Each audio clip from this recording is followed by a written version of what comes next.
လူတွေရဲ့စရိုက်တွေချောင်းမို့လို့လောကကြီးတစ်ခုလုံးဟာကတ်ဆိုင်တာပဲဖြစ်တယ်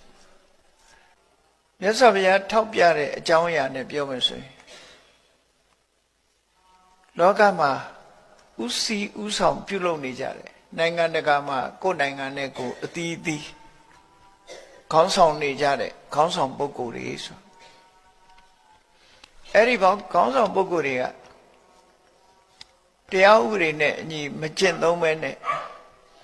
အရမမတရားမှုတွေနဲ့တွားနေပြီဆိုလို့ရှိရင်သူ့ရဲ့ဝန်တန်းတွေကလည်းမတရားမှုတွေနဲ့တွားလာတယ်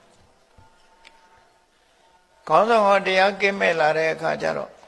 နောက်လိုက်တွေကလည်းတရားကင်းမဲ့လာအဲ့လိုအုပ်ချုပ်တဲ့ပုဂ္ဂိုလ်တွေကတရားကင်းမဲ့လာတဲ့အခါတိုင်းသူပြည်သားတွေကပါလိုက်ပြီးတော့တရားကင်းမဲ့တဲ့အနေအထားမျိုးရောက်လာ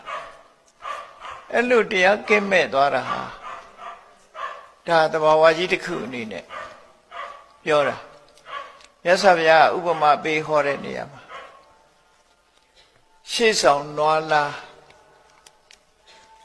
ကောက်ကောက်သွားကနောက်နွားတက်တိုက်ကောက်ကောက်လိုက်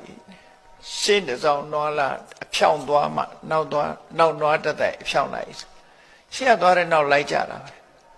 လူလောကကြီးကရှေ့ကလှုပ်တဲ့လူကိုကြည့်ပြီးလှုပ်ကြတယ်လှုပ်ကြတဲ့အခါကျတော့လူတွေကတရားပြက်လာ